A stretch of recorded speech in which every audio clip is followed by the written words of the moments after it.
আল্লাহ বলেন এই কোরআনকে আমি রমাদানে নাজিল করেছি, যেটা বিশ্ব মানবের জন্য পথ নির্দেশিকা। এতে আছে হেদায়েতের সুস্পষ্ট বর্ণনা আর সত্য মিথ্যা পার্থক্য করার মানদণ্ড, কোনটা সত্য কোনটা মিথ্যা এটা কোরআন দিয়ে ডিফারেন্সিয়েট করা যায়। কোরআন হচ্ছে ফুরকান, to differentiate between right and wrong. কোনটা সত্য কোনটা মিথ্যা, কোনটা ভুল কোনটা নির্ভুল, এটা কোরআন দিয়ে যাচাই করা যায়। চিল্লায় বলেন ঠিক কিনা? এজন্য এই কোরআন দিয়ে আমাদের জীবন সাজাতে হবে। কোরআন দিয়ে জীবন না সাজালে জীবন আলোকিত হয় না। কোরআন দিয়ে পরিবার না সাজালে পরিবার আলোকিত হয় না। কোরআন দিয়ে সমাজ না সাজালে সমাজটা শান্তিময় হয় না। শুধু দুর্নীতি দমন কমিশন দিয়ে দুর্নীতি বন্ধ করা যায় না। কোরআনের আইন বাস্তবায়ন করা ছাড়া এই সমাজ থেকে দুর্নীতি বন্ধ করা যাবে না। চিল্লায় বলো ঠিক কিনা?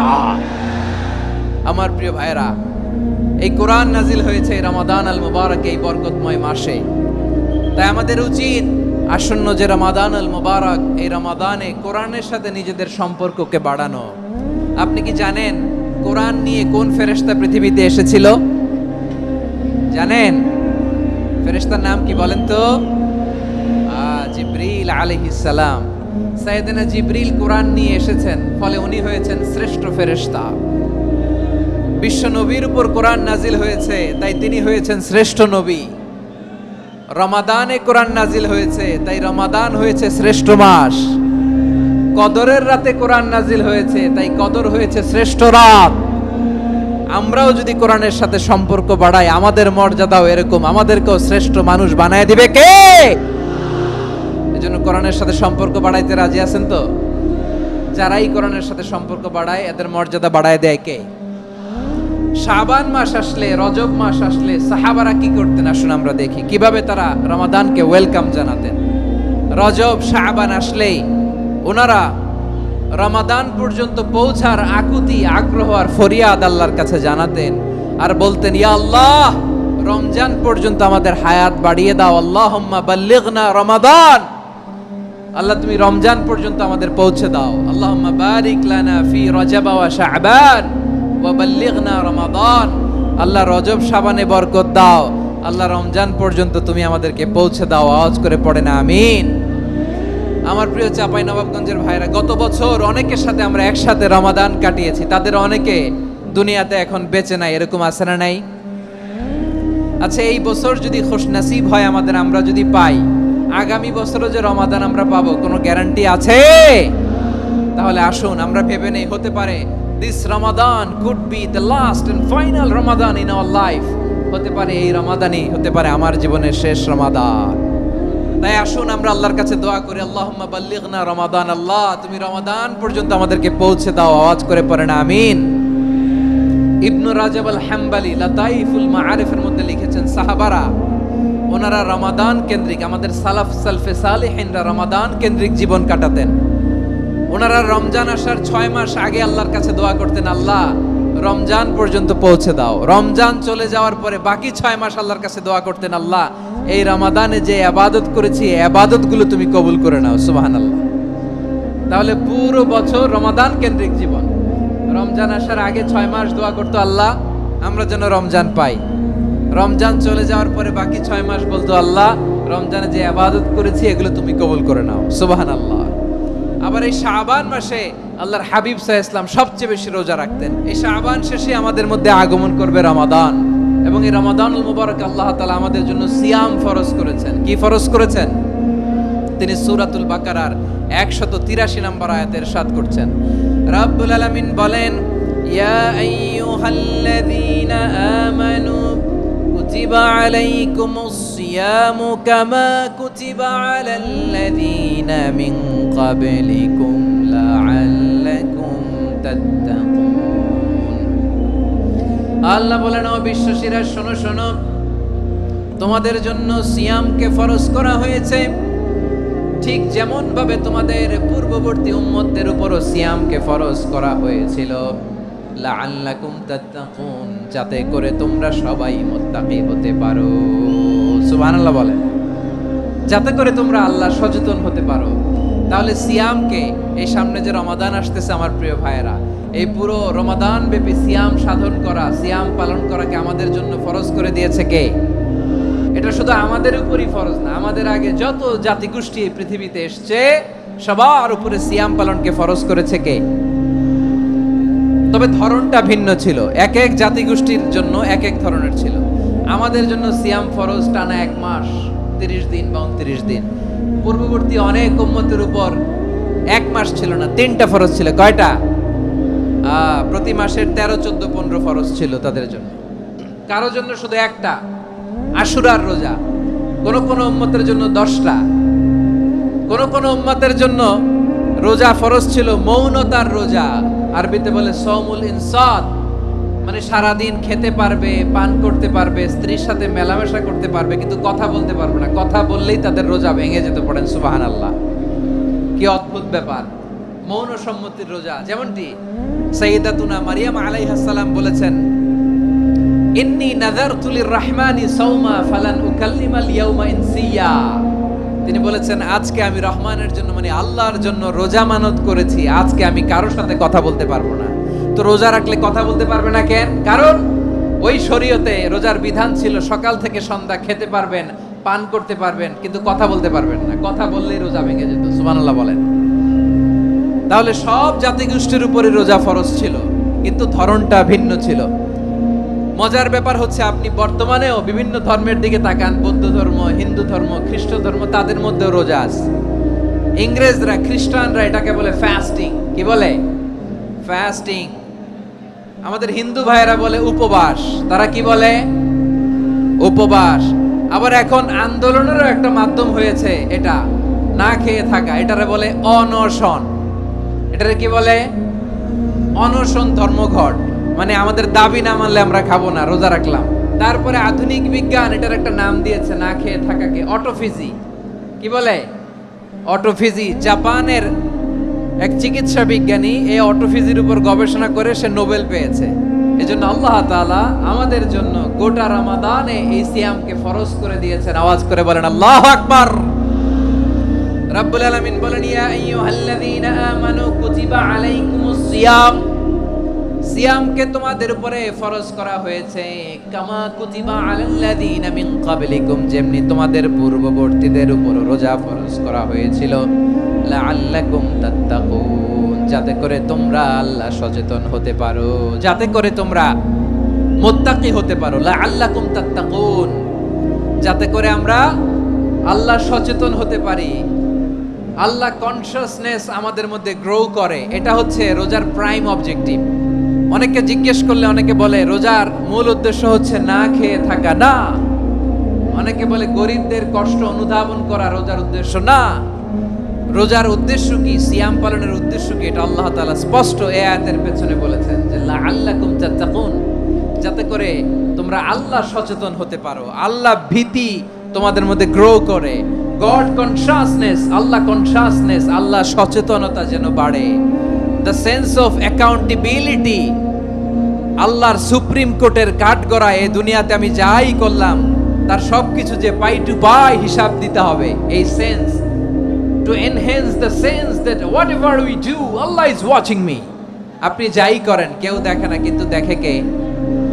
শুরুতেই তো জিজ্ঞেস করেছিলাম যে কেউ যেটা দেখে না সেটা দেখেন কে? কেউ যেটা শোনে না সেটা শোনেন কে? এর নাম হচ্ছে লাআল্লাকুম তাত্তাকুন, যাতে করে তোমরা আল্লাহ সচেতন হতে পারো, আল্লাহ ভীরু হতে পারো। দুনিয়ার কেউ দেখে না, কিন্তু আল্লাহ দেখে। এটাই রোজার মূল শিক্ষা। আমার প্রিয় ভাইরা, আপনি লুকিয়ে লুকিয়ে ঘরের ভেতরে অন্যায় করেছেন, পাপ করেছেন, আপনার বাবা দেখে নাই, মা দেখে নাই, স্ত্রী দেখে নাই, কিন্তু দেখেছে কে? আল্লাহর চোখ ফাঁকি দেয়া যায়? আচ্ছা, বুঝে থাকলে বলেন তো, সিসি ক্যামেরার চোখ ফাঁকি দেয়া যায় কি যায় না? পুলিশের চোখ, র্যাবের চোখ, বিমানবন্দরে কাস্টমস অফিসারের চোখ, কিন্তু আমার আল্লাহর চোখ। এই সেন্সটা নিয়ে আসা নিজের মধ্যে, আমি what ever I do Allah is watching me, যাই করি আল্লাহ দেখে। লাআল্লাকুম তাত্তাকুন। রমাদানের রোজা, ইফতারি, সিয়াম, ইবাদত সব কিছুর মধ্য দিয়ে আপনাকে খেয়াল করতে হবে যে লাআল্লাকুম তাত্তাকুন, এই স্ট্যান্ডার্ড এটা অ্যাচিভ হচ্ছে কিনা আমাদের, যাতে করে তোমরা মুত্তাকি হতে পারো, আল্লাহ ভীরু হতে পারো। তাকওয়া এটা হচ্ছে the essence of Islam. What is তাকওয়া? তাকওয়া মানে কি? তাকওয়ার সংজ্ঞা অনেকে অনেক ভাবে দিয়েছেন। আমি সরাসরি সাহাবাদের কাছ থেকে একটা সংজ্ঞা আপনাদের শোনাচ্ছি। ওমরে ফারুক রাদিয়াল্লাহু তাআলা আনহু উবাই ইবনে কাব রাদিয়াল্লাহু তাআলা আনহুকে জিজ্ঞেস করেছিলেন, ইয়া উবাই মা হুয়া তাকওয়া? হে উবাই, তাকওয়া কি? তাকওয়া কাকে বলে? উবাই ইবনে কাব তিনি প্রশ্নের উত্তর না দিয়ে উনিও আবার প্রশ্ন ছুড়লেন। তিনি বললেন, ইয়া আমিরুল মুমিনিন, আমা সালাকতা তরিকান যা শাউক? আপনি কি কাঁটাযুক্ত রাস্তা দিয়ে মরুভূমিতে কখনো হেঁটেছেন? যে রাস্তার চারদিকে ক্যাকটাস, গুলমলতার কাঁটা, হেঁটেছেন? ওমরে ফারুক বললেন, নাম, হেঁটেছি। বালা, হেঁটেছি। কাইফা আমিলতা, কিভাবে হেঁটেছেন? ওমরে ফারুক বললেন, শাম্মারতু ওয়াজতাহাতু, আমি আমার জামা, জুব্বা আর চাদর আঁটোসাঁটো করে গায়ের সাথে এমন ভাবে মিলিয়ে রেখেছি, এমন সাবধানে হেঁটেছি যাতে করে মরুভূমির ক্যাকটাসের গুলমলতার কাঁটা আমার গায়ে বিঁধে না যায়। উবাই ইবনে কাব বললেন, ফাযালিকা হুয়া তাকওয়া। আরে তাহলে আপনি তো ঠিকই জানেন তাকওয়া মানে কি। এটাই তো তাকওয়া।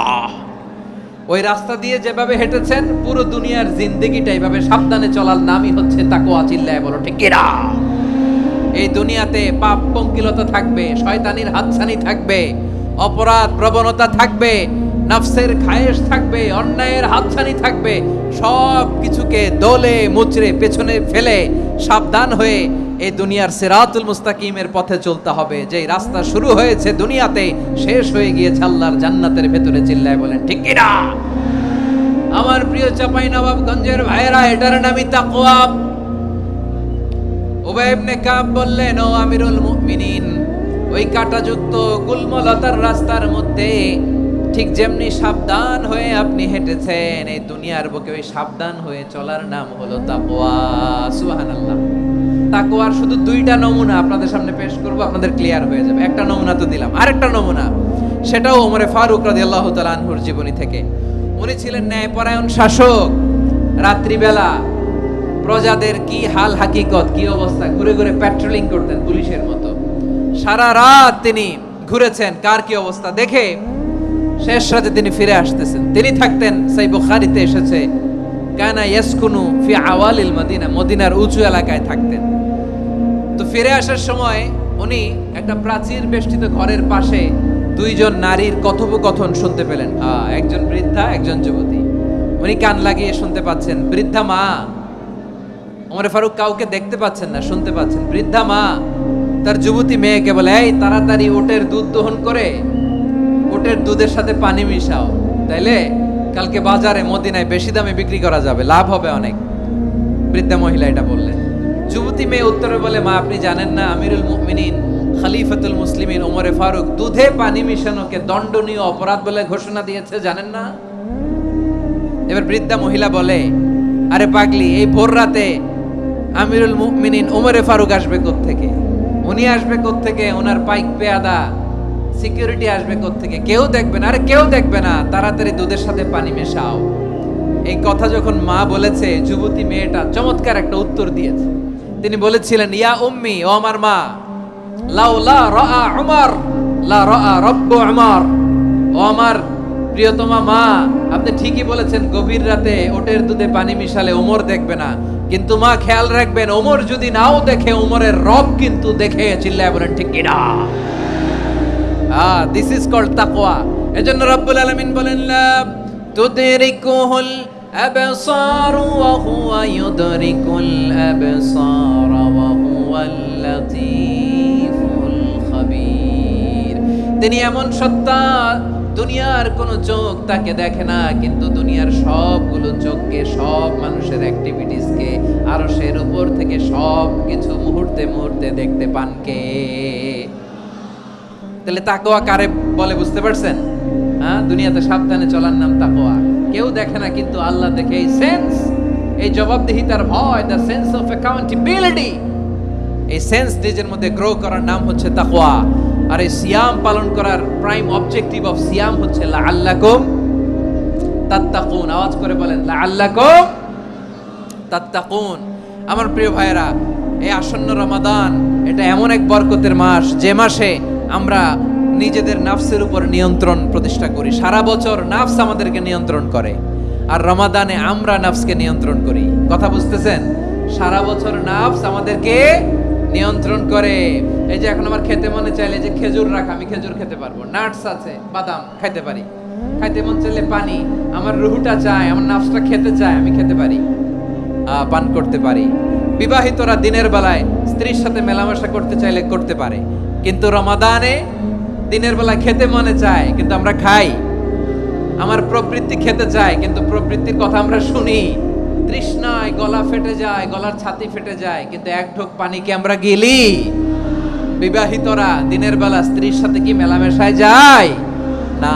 তার মানে সারা বছর নফস আমাদেরকে নিয়ন্ত্রণ করে, আর রমাদানে এই নফসের উপর আমরা নিয়ন্ত্রণ প্রতিষ্ঠা করি। নফসের লাগাম আমরা রমাদানে টেনে ধরে, চিল্লায় বলে ঠিক কি না?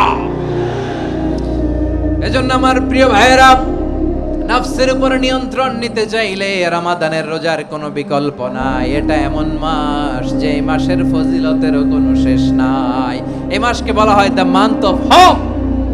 এটা আশা জাগানিয়া মাস। রমজানের কথা শুনলে আশা জাগে না হৃদয়ে?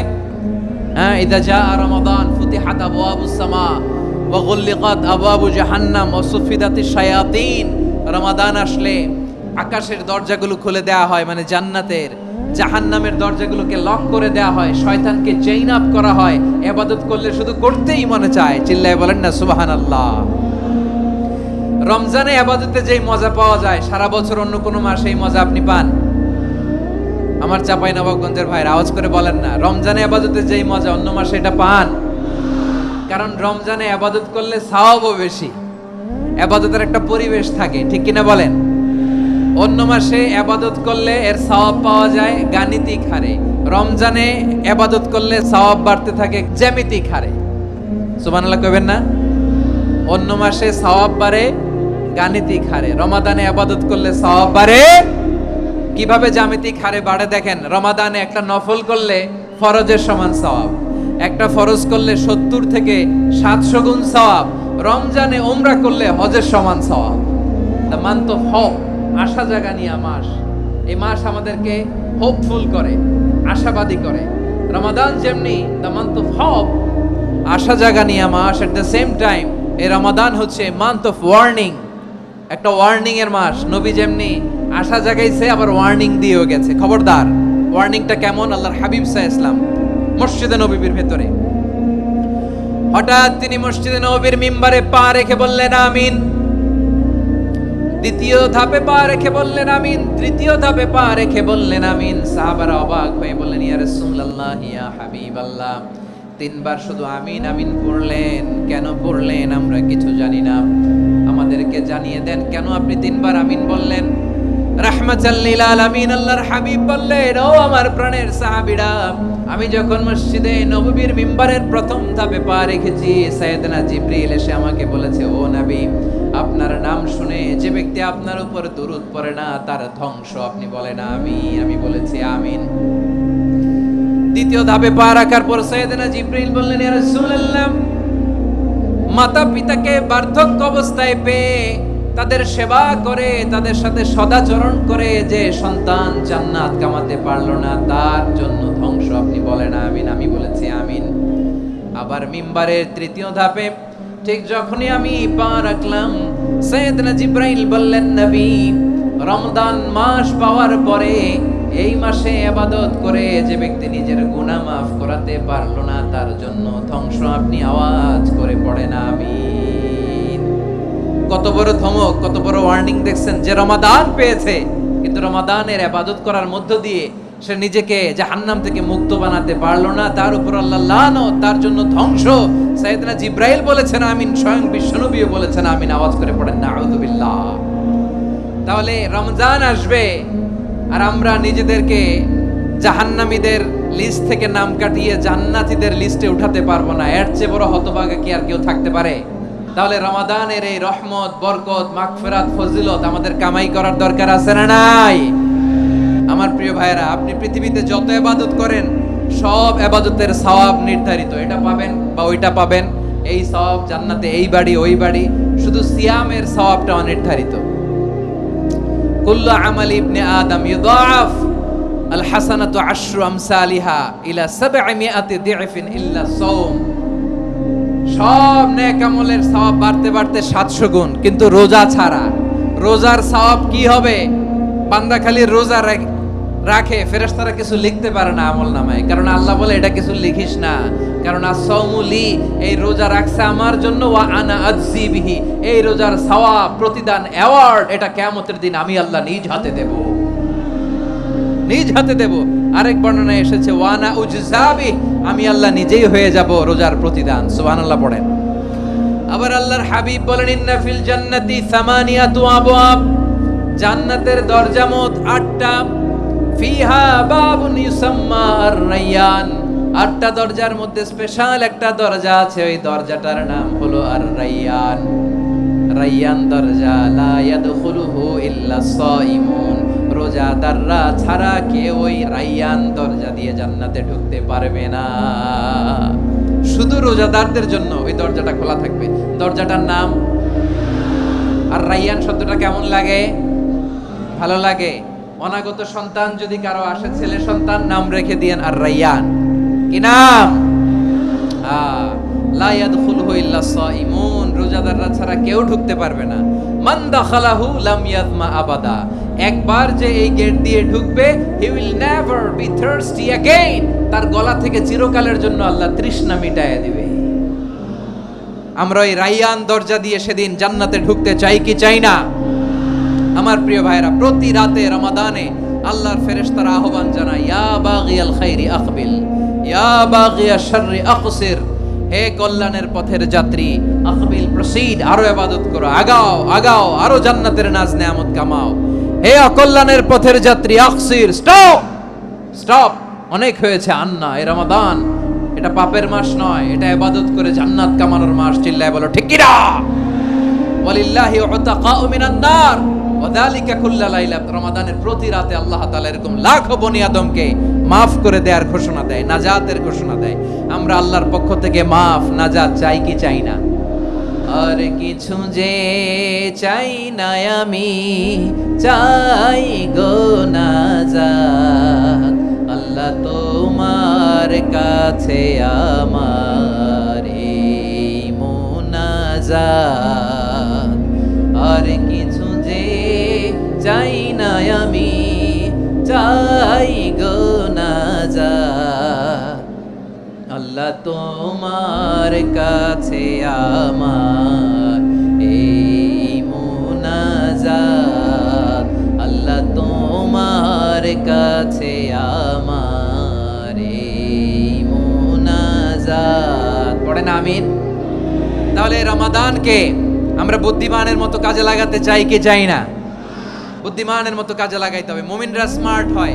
এই রমাদানে আমাদের কি করণীয়, কি বর্জনীয়? সংক্ষেপে 7টা করণীয় 7 মিনিটে, 7টা বর্জনীয় 7 মিনিটে বলে আমরা বিদায় নিব ইনশাআল্লাহ। বলেন আসন্ন রমাদানে আমাদের 7টি করণীয়। 1 নাম্বার করণীয়, এই রমাদানকে আপনি কোরআনময় করে তুলুন, কোরআনময় করে তুলুন 2025-এর রমাদান। এই হচ্ছে আজকের প্রোগ্রামের স্লোগান। কোরআনময় করতে রাজি আছেন?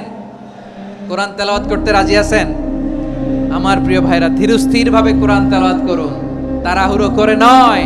আনাস রাদিয়াল্লাহু তাআলা আনহু বলতেন, রুব্বা কারি লিল কোরআন ওয়াল কোরআনু ইয়ালআনহু, কোরআনের অনেক কারি আছে যারা কোরআন পড়ে কিন্তু সওয়াব পায় না, বরং আল্লাহর কোরআন তার বিরুদ্ধে আল্লাহর দরবারে নালিশ করে, আল্লাহ লানত করতে থাকে। আমরা কি ওইরকম কোরআনের তেলাওয়াতকারী হতে চাই? না। ধীরস্থির ভাবে, ওয়ারাত্তিলিল কোরআনা তারতিলা, তারতিলের সাথে পড়বেন। বিষ্ণু ঈসা ইসলাম কানা ইয়ামুদ্দু সাওতাহু মাদ্দান, টেনে টেনে পড়তেন। আলহামদুলিল্লাহি রাব্বিল আলামিন আর রহমানির রহিম মালিকি ইয়াউমিদ্দিন ইয়্যাকা না'বুদু ওয়া ইয়্যাকা নাস্তাঈন ইহদিনাস সিরাতাল মুস্তাকিম صراط الذين أنعمت عليهم غير المغضوب عليهم ولا الضالين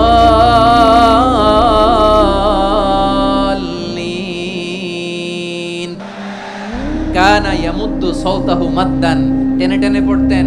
ওয়া কানা ইউকাত্তিউ আয়াতান আয়াতান প্রত্যেক আয়াত পড়ে পড়ে তিনি থামতেন। এভাবে কোরআন পড়তে হবে। আমাদের অনেক মা বোনেরা আজকের এই চাঁপাইনবাবগঞ্জের প্রোগ্রামের অনেকগুলো মহিলা প্যান্ডেল আমি ল্যান্ডিং করার সময় দেখেছি। আমার অনেক বোনেরা ওনারা কোরআন খতম করতে যে এমনভাবে তেলাওয়াত করেন, কোরআন তেলাওয়াতের আদব আর অবশিষ্ট থাকে না। আমরা তার দিলের সাথে তেলাওয়াত করব, যেমনটি আমি পড়ে শোনালাম। বিষ্ণু ইসলাম প্রতি আয়াত শেষে থামতেন, টেনে টেনে পড়তেন, তার দিলের সাথে পড়তেন, সুর করে পড়তেন। মানলাম ইয়াতাগান্না বিল কোরআন ফালাইসা মিন্না, যে সুর করে কোরআন পড়ে না সে আমার উম্মত হতে পারে। যায়িনুল কোরআন বিআসওয়াতিকুম, বিষ্ণু বলেন সুর করে কোরআন পড়বা। অনেকে কোরআনের খতম তুলবার জন্য কোরআনরে একেবারে খতম করে দেয় না। আপনি ধীরস্থির ভাবে পড়ে যদি খতম দিতে পারেন মাশাআল্লাহ, না পারলে যতটুকু পারেন পড়বেন। এরপর অনুবাদ পড়ার চেষ্টা করবেন, তাফসীর পড়ার চেষ্টা করবেন। আপনাদের জন্য এক অনন্য উপহার রয়েছে আমার পক্ষ থেকে, এক নজরে কোরআন 114 সূরার সারমর্ম, সার নির্যাস আমরা নিয়ে এসেছি এখানে বাংলা ভাষায়। আমার জানা মতে খুব সম্ভবত এই প্রথম কাজ, কেউ করে নাই। আরবিতে পাবেন এরকম অনেক বই, ইংরেজিতে কিছু কাজ আমরা দেখেছি, কিন্তু বাংলায় পাবেন না। এত চমৎকার ভাবে আমরা সূরাগুলোর সারমর্ম, সার নির্যাস তুলে ধরার চেষ্টা করেছি। 5 পৃষ্ঠায় আপনি জেনে যাবেন এই সূরার সেন্ট্রাল থিম কি, এই সূরায় কি কি নিয়ে আলোচনা করা হয়েছে, এই সূরা থেকে মূল লেসন কি, মূল শিক্ষা কি, সহজে আপনারা বুঝে যাবেন। সুযোগ হলে এটা সংগ্রহ করবেন আপনারা। যে কোনো ধরনের ভালো অনুবাদ আপনারা পড়বেন, তাফসীর পড়বেন। আমরা কোরআনময় করতে চাই। খতম কোরআনে রমাদানের 1 খতম দেওয়ার একটা সহজ পদ্ধতি হচ্ছে রমাদানের প্রতি নামাজের পরে 4 পৃষ্ঠা। প্রতি নামাজের পরে কয় পৃষ্ঠা? 4 পৃষ্ঠা। তাহলে 5 ওয়াক্তে 4 পাঁচা 20 পৃষ্ঠা। হেফজ কোরআনগুলো 20 পৃষ্ঠা এক পারা। এভাবে 30 দিনে আপনার 1 খতম হয়ে যাবে। আমরা যেন তার দিলের সাথে বিশুদ্ধভাবে কোরআন তেলাওয়াত করতে পারি, আল্লাহ তৌফিক দান করুক। পড়ে না আমিন। 2 নাম্বার করণীয়, ধীরস্থির ভাবে তারাবির সালাতগুলো যেন আমরা আদায় করি। তাড়াহুড়ো করবেন না আল্লাহর ওয়াস্তে, তাড়াহুড়ো করবেন না, তাহলে কোরআন আমাদের জন্য বদদোয়া করবে। তাড়াহুড়ো করবেন তারাবির নামাজে। তারাবির নামাজ সালাতুত তারাবিহ মানে বিশ্রামের নামাজ। আর আমরা পড়ি সালাতুল কিতার, রেলগাড়ির মতো নামাজ। না, এরকম করবেন না। ইমাম সাহেবদেরকে আশ্বস্ত করুন যে ইমাম সাহেবরা আমরা পিছনে আসি আপনাদের সাথে, আপনি আস্তে আস্তে পড়েন, তার দিলের সাথে পড়েন, ধীরস্থির ভাবে তারাবির সালাত পড়বেন। সারা বছর এই সুযোগ হয় না দাঁড়িয়ে কোরআন শোনার, এরকম আয়োজন ব্যবস্থাপনা সারা বছর আর আমরা পাই বলেন তো না। তারাবির সালাতের রাকাত বিতর্ক এড়িয়ে চলুন। রাকাত নিয়ে বিতর্ক করবেন না। 8 রাকাত 20 রাকাত নিয়ে যে মারামারি এই দেশে, এটা শয়তানের ফন্দি। চিল্লায় বলেন এটা কার ফন্দি? আমরা 20 রাকাত পড়ি, আপনারা হয়তো 8 রাকাত পড়েন, কোনো অসুবিধা নাই। আমরা যারা 20 রাকাত আমরা পড়তেছি, আমরা 20 রাকাতের কথাই বলি। 20 রাকাত আমরা পড়বো আজীবন। সৌদি আরবে মক্কা মদিনায় 20 রাকাত পড়ে, কোনো অসুবিধা নাই। অন্যান্য মসজিদগুলোয় 8 রাকাত পড়ে। এই নিয়ে এদের মধ্যে মারামারি আছে? হ্যাঁ, আর এই জন্য রাকাত বিতর্ক এড়িয়ে চলবেন। প্রিয় ভাইয়েরা, আপনার আমল আল্লাহর কাছে কবুল হবে সংখ্যার বিচারে না উত্তমতার বিচারে? বলেন তো। উত্তমতার বিচারে। কত চমৎকার ভাবে আপনি আল্লাহর সামনে দাঁড়াতে পারছেন এটা বিবেচ্য। রুকু সেজদাগুলো সুন্দরভাবে করবেন। রুকু থেকে সোজা হয়ে দাঁড়ানো ওয়াজিব। 2 সেজদার মাঝখানে সোজা হয়ে বসা ওয়াজিব। এই তা'দিলুল আরকান বাদ দিলে হানাফি মাযহাব মতে সৌ সেজদা দিতে হবে, অন্য মাযহাব মতে নামাজই হবে না আপনার। এই জন্য ধীরস্থির ভাবে তারাবির সালাত যেন আমরা আদায় করি। পারা যাবে তো ইনশাআল্লাহ। 3 নাম্বার, তাহাজ্জুদের সালাত আদায় করুন। বছরের অন্যান্য সময় উঠতে পারি না, অনেকে বলে হুজুর উঠতে পারি না, কিন্তু রমাদানে সাহারি খাওয়ার জন্য তো ওঠাই লাগে। কি বলেন? আল্লাহর হাবিব বলেন তাসাহহারু ফা ইন্না ফিস সাহুরি বারাকা, তোমরা সাহারি খেও, কেননা সাহারির ভেতরে বরকত ঢুকায় দিয়েছে কে? একটা খেজুর 1 গ্লাস পানি খেলো সারা দিন আপনাকে তরতাজা রাখে কে? তো সাহারির জন্য যেহেতু উঠতেই হয়, সাহারি খাওয়ার আগে বা পরে 2 রাকাত 4 রাকাত তাহাজ্জুদ পড়া যাবে না? রব্বুল আলামিন বলেন ওয়ামিনাল লাইলি ফাতাহাজ্জাদ বিহি নাফিলাতান লাকা আসা আইয়াবআসাকা রাব্বুকা মাকামান মাহমুদা। ও নবী, রাতের কিছু অংশ সময় তাহাজ্জুদের সালাত আপনি আদায় করবেন, কারণ এই তাহাজ্জুদ হলো আপনার জন্য নাফিলাতাল লাক, অতিরিক্ত ফরজ। আপনাকে মাকামে মাহমুদে অধিষ্ঠিত করবে কে? এজন্য যারা সম্মানিত হতে চান, সম্মানের আসনে যেতে চান, তাদের জন্য তাহাজ্জুদ অবধারিত। আমরা রমজানে সাহারির আগে তাহাজ্জুদ পড়তে চাই কি চাই না? এই নামাজটারে আল্লাহ বড্ড ভালোবাসেন, কেন জানেন? কারণ গভীর ঘুমকে স্যাক্রিফাইস করে আমরা এই নামাজ পড়ি। ঘুমের আরবি জানা আছে কারো? ঘুমরে আরবিতে কি বলে? অনেকগুলো আরবি আছে। একটা আরবি হচ্ছে নুআস, তন্দ্রা, তন্দ্রা, আমানাতান নুআসা কোরআনে এসেছে। আরেকটা আছে ঝিমুনি, ঝিমুনি, এইভাবে ঝিমুনি আসে ঘুমের আগে, এটারে বলে সিনা। এটারে কি বলে? সিনা। স্বাভাবিক ঘুমকে আরবিতে বলে নাউম। স্বাভাবিক ঘুমকে কি বলে? এই সিনা আর নাউমকে আল্লাহ এক আয়াতে এনেছেন, লা তাখুযুহু সিনাতু ওয়ালা নাউম। আল্লাহর তন্দ্রা নাই, ঘুম নাই, ঘুমের আগে যে তন্দ্রা আছে ওইটাও নাই। তাহলে নুআস, সিনা, নাউম পেলাম। আরেকটা ঘুমের আরবি হচ্ছে হুজুদ। এটা মাঝরাতের ঘুম, শেষ রাতের ঘুম, যেই ঘুমটা বড্ড মজা লাগে। কাঁথা টেনে টেনে, ব্ল্যাঙ্কেট টেনে টেনে আরেকটু ঘুমাইতে মন চায়, আরেকটু, আর 1 মিনিট, আর 2 মিনিট, এরকম একটা মজার ঘুম শেষ রাতে আছে না নাই? এই শেষ রাতের ঘুম, এই হুজুদের ঘুমকে স্যাক্রিফাইস করে যেই সালাত পড়া হয়, ওই সালাতের আরবি নাম হচ্ছে সলাতুল হুজুদ বা সলাতুত তাহাজ্জুদ। চিল্লায় বলেন আল্লাহু আকবার। এজন্য আল্লাহ তাআলা এই তাহাজ্জুদের সালাতকে এত পছন্দ করেন। পড়বেন তো রমাদানে। 4 নম্বরে মুক্ত হস্তে দান করুন, মুক্ত হস্তে দান করুন। ওয়ামা আতাইতুম মিন যাকাতিন তুরিদুনা ওয়াজহাল্লাহি ফাউলাইকা হুমুল মুদঈফুন। তোমরা মনে করো না যাকাত দিলে তোমাদের সম্পদ কমে যায়, এটা ভেবো না। বরং তোমরা আল্লাহর খুশির জন্য যে যাকাত দাও, তারপরে তোমার যে সম্পদ থাকে ওই সম্পদের মধ্যে প্রবৃদ্ধি দান করে কে? আপনি মনে করছেন দিলে কমে নাকি বাড়ে? বাড়ে। যেটা দান করেন, কামাসালি হাব্বা আম্বাতাত সাবআ সানাবিলা ফি কুল্লি সুমবুলাতিন মিয়াতি হাব্বা। 1 টাকা দান করলে এটা চারা বীজের মতো, রূপে দিলে 7টা শীষ, প্রতি শীষে হয় শত শস্য দানা। আল্লাহ যারে চায় এরকম বাড়ায় দেয়, প্রবৃদ্ধি দেয়। সুবহানাল্লাহ। এজন্য মুক্ত হস্তে দান করতে রাজি আছেন? আগে আগে যাকাত ক্যালকুলেট করে রাখেন। আপনার যাকাত বর্ষ যদি পরেও হয়, দেরি করেও হয়, ধরেন যে প্রতি বছর মুহররমে দেন, আপনি আগে দিতে পারবেন। যাকাত অগ্রিম আদায় করা যায়। সুবহানাল্লাহ বলেন। বিষ্ণু ঈসা ইসলাম রমাদানে এত দান করতেন, কানা আজওয়াদান নাস, কিন্তু রমাদানে আজওয়াদুন নাস আজওয়াদু বিল খাইরি মিনার রিহিল মুরসালা। প্রবাহিত বাতাসের চেয়ে বিশ্বনবী আরো বদান্যতা বেড়ে যেত। প্রবাহিত বাতাস যেমনি সবাইরে বাতাস দেয়, আস্তিক নাস্তিক মুমিন কাফির সবাইকে শীতল করে দেয়, তেমনি নবীজির রমাদানের দান ছিল এমন, কেউ নবীর কাছে চেয়ে ফিরে গিয়েছে এর নজির নাই। জোরে বলেন সুবহানাল্লাহ। রমাদানে দান করব, ইফতার শেয়ার করব। কাউকে ইফতারি করালে সারাদিন রোজা রেখে তার যে সওয়াব, আপনি ইফতার করানোর কারণে আপনার আমলনামায় ওই সওয়াব আল্লাহ ঢুকায় দিবেন। পড়েন সুবহানাল্লাহ। সাহাবারা বললেন, নবী আমরা গরিব মানুষ, ইফতারি খাওয়ানোর পয়সা নাই। আল্লাহর হাবিব বললেন, ওয়ালাউ বিমাসকাতি লাবান, 1 ঢোক দুধ, ওয়ালাউ বিতামরা, 1টাও খেজুর, ওয়ালাউ বিশারবাতি মা, 1 ঢোক পানি খাইয়েও যদি কারো রোজা ভাঙাও, তারপরে ওই সওয়াব তোমার আমলনামায় দিবে কে? তাহলে মুক্ত হস্তে দান করুন, 4 নাম্বার। 5 নাম্বার হচ্ছে কদর তালাশ করুন। রমজানের সবচেয়ে দামি সময়। বিষ্ণু বলেন, মান হুরিমা খাইরাহা ফাকাদ হুরিম। যে কদর মিস করলো সে সব মিস করলো, হি ইজ দ্য লুজার। আচ্ছা বলেন, এই বরকতের মাসে আমরা কি লুজার হতে চাই না গেইনার হতে চাই?